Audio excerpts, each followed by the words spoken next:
Howdy, Possum Patty here, and I'm junk journaling. Today I'm working in my Boho journal. I think this is episode 6, maybe. And I had just bought these tassels. They're really cute. They come in a big bunch. And I just glued them onto the cover. I went all the way from the front, across the spine, into the back. And the colors are perfect. Yellow to match the yellow, and green. And there's blue and pink to match the pink. It's even got this little colored thread running through it. So that was very easy to put on. I just used some Fabri-Tac and stuck it on the top there. So I'm doing some work on the inside of the journal.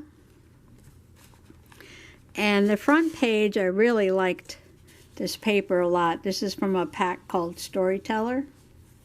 But I made a pocket on the front, and what I like to do is bring over different elements and use them repeatedly.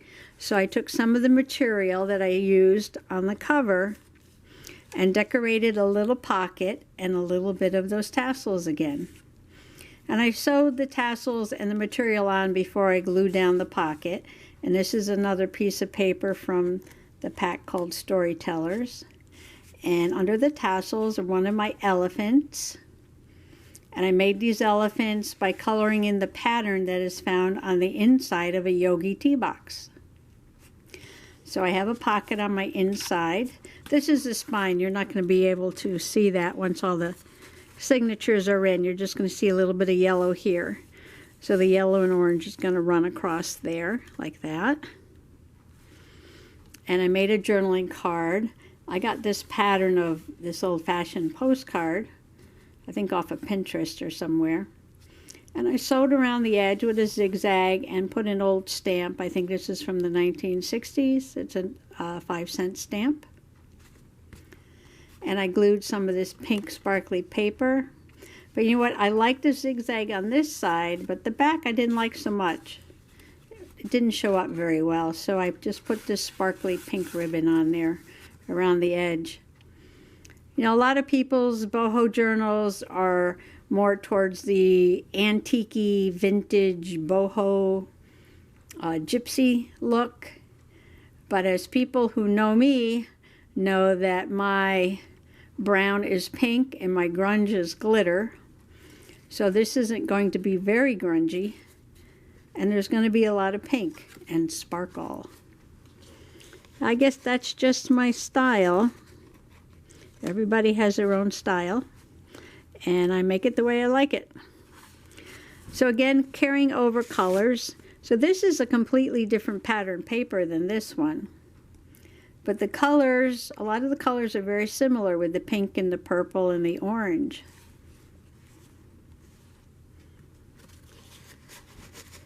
And then using this same paper, I made a little tuck here, and I used one of my new dies in my Big Shot die cutting machine.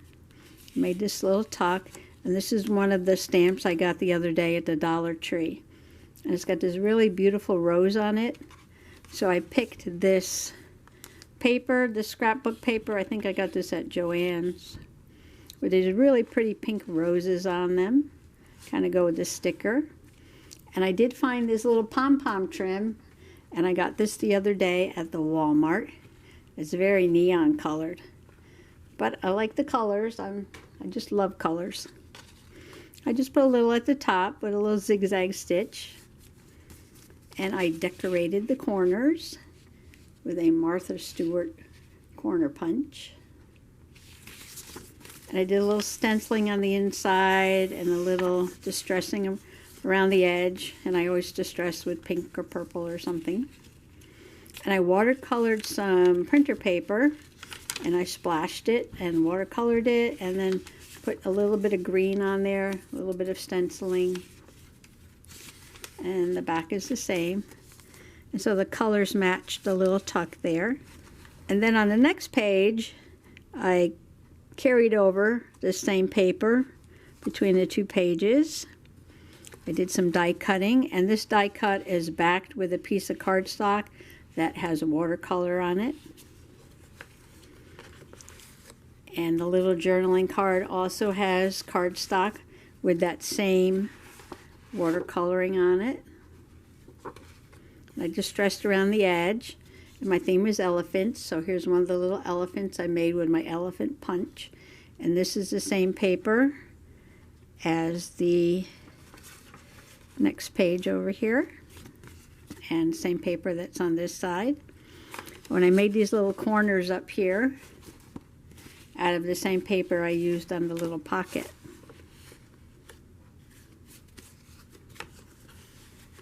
I carried over the pink and purple to this page.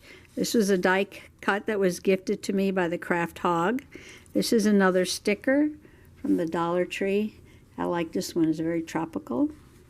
And this is a little folder here made out of cardstock. And I just cut a circle and made this little latch out of this purple and gold paper. I took some of that paper and made an edging across the bottom. And I cut out one of the little purple elephants and just glued them up into the corner there. And just put that back on there.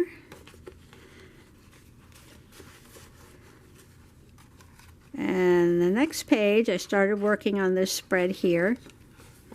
And I was looking at people making different things with this eyelash yarn, and I remember that I had a bunch of this stuff because years ago when making those long skinny scarves was all the rage, I had bought a bunch of this eyelash yarn and I had never used it.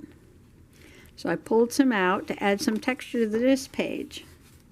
And I found this wonderful pink ribbon at the Walmart also.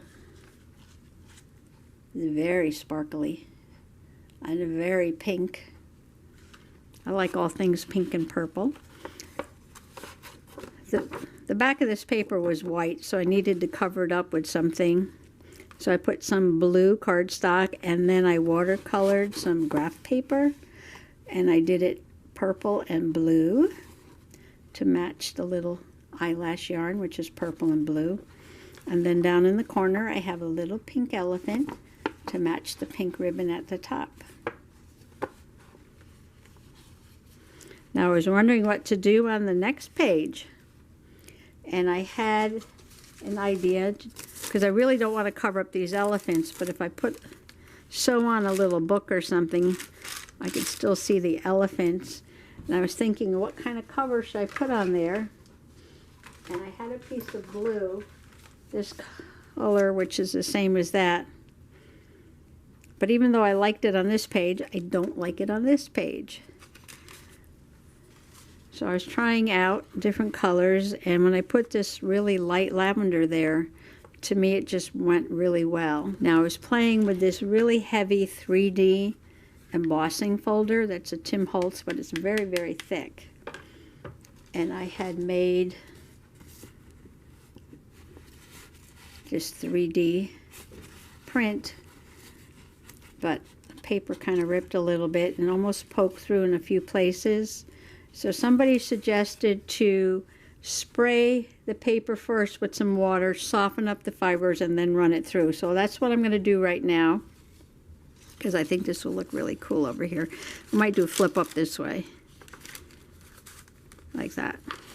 So I lightly misted the paper on both sides and I let it sit for a moment. And I'm just going to put it in the embossing folder. And the directions for these 3D, this is what it is, Sizzix Tim Holtz 3D.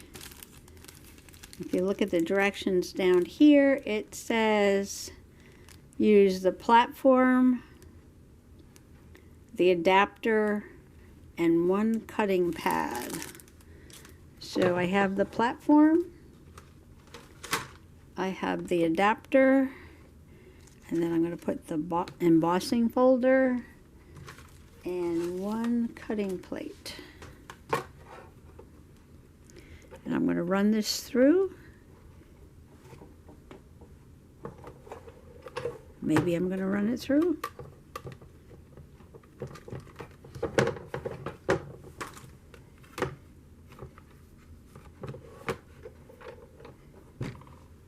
Okay, I took the adapter off because I couldn't get it through with the adapter.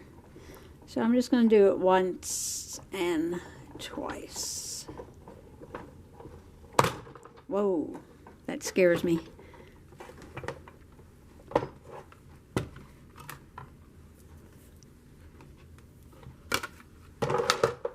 Okay, so move that over there.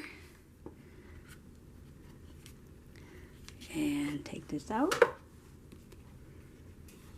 Oh, I didn't go all the way to the edge, but that's okay because I'm making it a little shorter anyway. It goes that way. Yeah, I'm just sitting here with the kitty in my lap, and I'm going to put some purple around the edges of my painty papers. Well, I was doing the edges, and I thought, I wonder how this would look on this raised pattern. So I wound up just going over this lightly. See how this would look, because I'm all about playing and experimenting. And I just put a little bit on there, trying to make the flowers a little bit darker so that they show up. Well, that's interesting, I think, right? Why not? Okay, before I sew this, I think I want to put something across the top. So I'm going to think about that for a moment, and I'll be back. I sewed it on, but then I glued a piece of this gold sparkly trim at the top to hide where the sewing was. And I've got my blue and purple painty papers underneath. And that is going to be next to this one with the blue and purple painty paper. I have a very strange sense of design, don't I?